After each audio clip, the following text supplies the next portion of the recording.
began to ring out. Well, do you want to give your federal agents that leeway to just say when they kill American citizens that things just went wrong? We just have a mother here dead, we have a little boy dead, and it just things went wrong.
During the Weaver trial, it was admitted by federal agents that they had been ordered to kill the Weavers regardless of any threat family members posed to government personnel.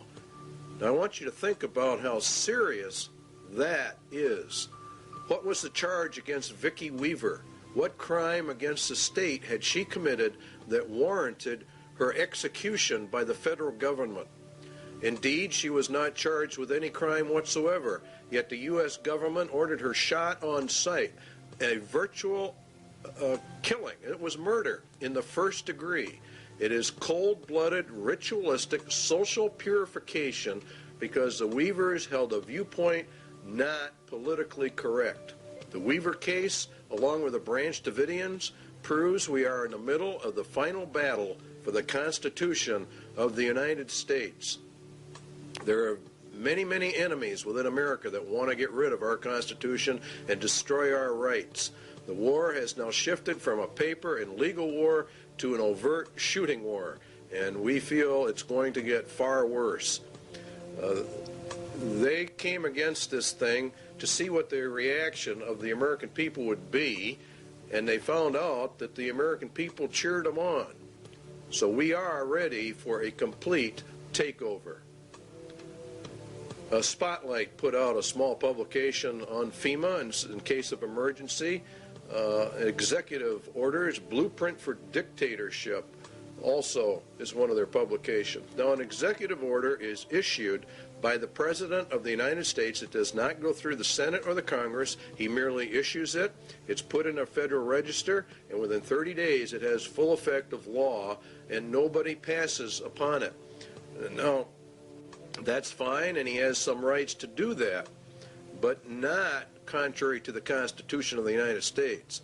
FEMA developed national security emergency plans for the regulation of immigration, nationals of enemy countries, plans to implement laws for the control of persons entering or leaving the United States, develop intergovernmental and interagency law enforcement plans and counterterrorism programs to interdict and respond to terrorism incidents in the United States that may result in a national security emergency. To interdict and respond to terrorism incidents in the United States. Now, this is a key that they're beginning to use. Under the new Crime Control Acts, particularly under the Crime Control Bill number 8, which is now before the Congress, a protester can be charged with terrorism. And this paves the way for the government to declare all those who oppose the New World Order as terrorists and therefore imprison them because you will be a political dissenter. To develop law enforcement plans to respond to civil disturbances. These people know perfectly well there's going to be major disturbance when this thing finally comes in. So they want all bases covered by law. So that's their rationale. They will legally be able to do this.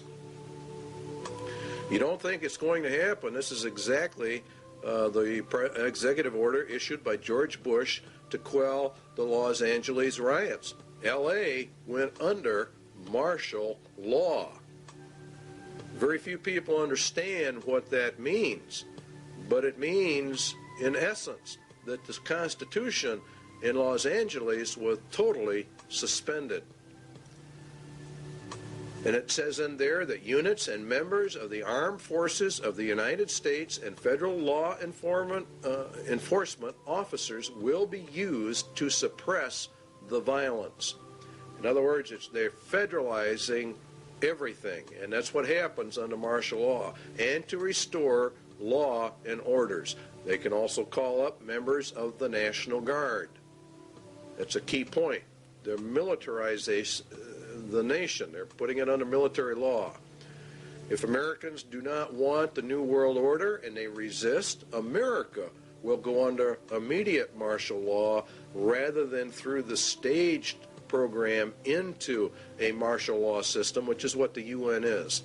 Also included to coordinate all federal agencies assisting in the suppression of violence and the administration of justice. Martial law suspends the Constitution of the United States. The UN is to be brought up to full power, and it will rule through martial law via a three-tier military martial law system. The first one we're going to actually look at is called FinCEN, and FinCEN, from the data we can get, it's not only a financial controlling sector, but it has to do with other things. Their equipment is black, and there are reports of a multitude of black helicopters all over the United States. We get calls on it virtually every day from someone who's just had them flying over the house. The FAA says that the black paint schemes are used on helicopters by the Drug Enforcement Agency and the U.S. Army Special Operations.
Here is a map of FinCEN locations in the United States, and these are confirmed, they claim. We have not been able to verify it. We're bringing this to you strictly unverified for troop deployment locations in the United States of America. There's been a fairly consistent reporting in Montana of UN combat groups. They are, in reality, the top tier in the UN system, and entrance to the U.S. was by presidential executive order. 11/11/90, signed by President Bush. And there are many battle group locations, and there are many multi-jurisdictional task force police, which are the third tier, or the lowest, on the UN police force. And it is, in reality, from what we can gather, is the federalization of the police forces in America and putting them in reality under the United Nations command, which we go under. And that would be for the detention centers, concentration camps for dissenters are part of